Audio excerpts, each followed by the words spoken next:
तो परमात्मा कहते हैं बंधे से बंधा मिले छूटे कौन उपाय, और कर बंदगी निर्बंध की जो पल में दे छुड़ाए। अब जैसे चार आदमी नारे नारे अलग अलग खंभे बांध रखे हैं, और एक बंधा हुआ दूसरे बंधे हुए से कहता तू मुझे खोल दे, मैं आपके आगे हाथ जोड़ता हूं, तो क्या वो बंधा हुआ व्यक्ति उसको खोल देगा? हाँ, कोई खुला व्यक्ति आ जाता है, उसको प्रार्थना करे तो सारे के बंधन खोल दे। तो परमात्मा निर्बंध है, बाकी सब बंधे हुए हैं, चाहे मंत्री है, चाहे मुख्यमंत्री है, चाहे प्रधानमंत्री है, चाहे पूरी पृथ्वी का कोई शासक है। केवल परमात्मा का सहारा लेने से ही हम परमात्मा से लाभ प्राप्त कर सकते हैं। हम दूसरे का सहारा लेते हैं तो परमात्मा पीछे हट जाता है।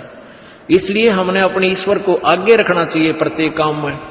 देखो, आप डॉक्टर के पास जाते हो, डॉक्टर दवाई दे देता है, आपको आराम हो गया, तो हमारे मन में ये आता है डॉक्टर की दवाई से नहीं,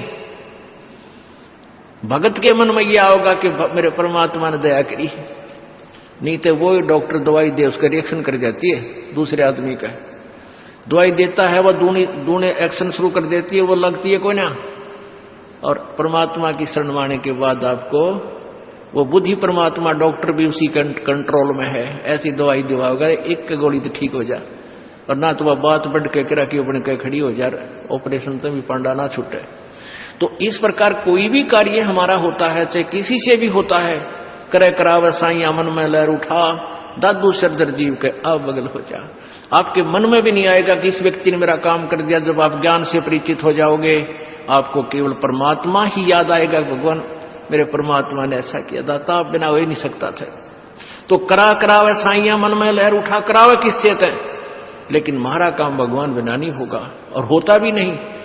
तो हम फिर पतिव्रता पद पर आ जाएंगे कि हमने भगवान के अतिरिक्त किसी में आस्था रहे को, और है भी ये सच्चाई।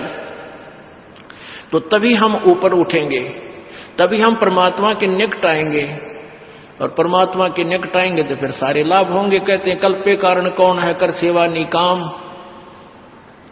अब तू रह रह कर कल्पना करता है, कदे नो ना हो जाए, नो ना हो जाए, भगवान नो हो जाए। कहता तू निष्काम भाव से सच्चे दिल से बिना मनोकामना पूर्णा के अपने करता रहे, तू सेवा पूजा कर, साधना कर, मन इच्छा फल देवेगा जो पड़े गणित है काम।